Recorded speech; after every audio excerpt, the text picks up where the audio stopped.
Let's begin our discussion on stress.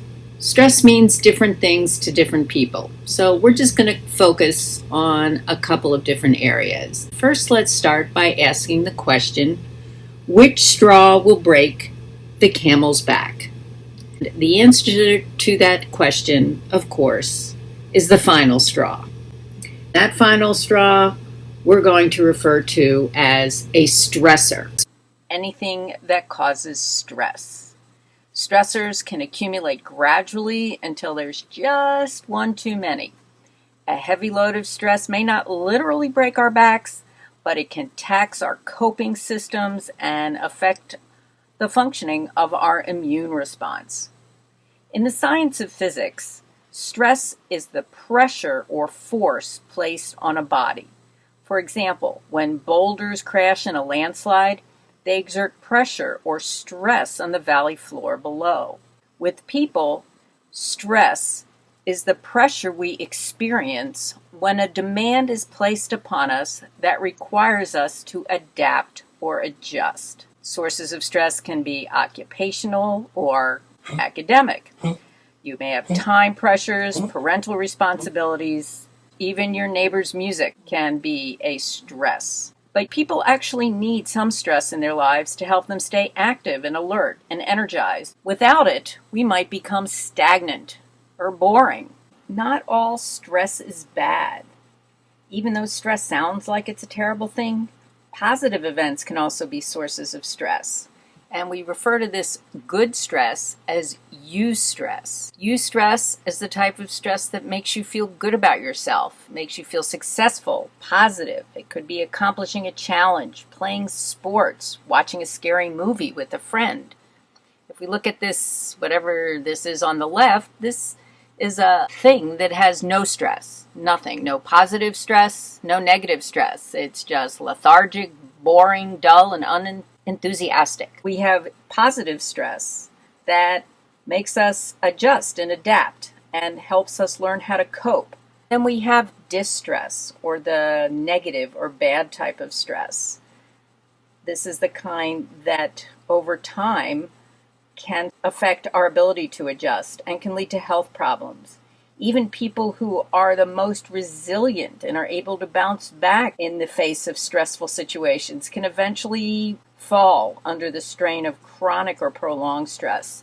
These are a number of different sources of stress that can be found in our lives. Look what's up here at the top: money. And a chart of how different people handle stress. Listening to music seems to be a big one. Let's talk about the stress response. This is what helps your body respond to an immediate crisis or emergency. Actually, I should say imminent crisis, because it can be real or perceived. And what it does is it prepares your body to fight or flee. Let's look at how we have evolved over the millennium. On the left, Paleolithic man, millions of years ago, DNA was evolving to help deal with this type of stress, to run, to fight. 10,000 years ago, the stresses were different, but our DNA still had the same type of response, whether it's running from mastodons or preparing your crops to save your family from a storm or from neighboring enemies. Today, we're not running from mastodons or clearing our fields in a rush or running away or fighting enemies, unless you want to call sitting at the computer your enemy. And yet we still have the same DNA, and we actually still have the same type of stress response. That stress response, called the General Adaptation Syndrome. One of your assignments for this section is to read the article on Blackboard.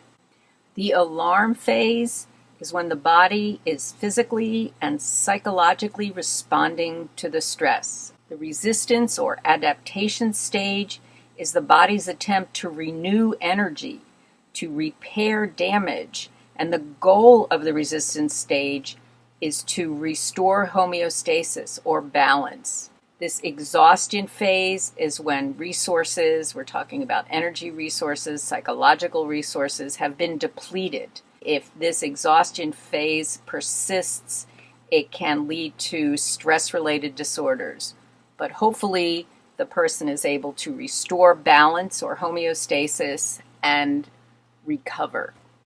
I love this slide, and I also want to go over this one in class. It's just kind of fun. It shows you the different responses our body has to stress, being sedentary workers and not hunter-gatherers, what the effect of those responses are.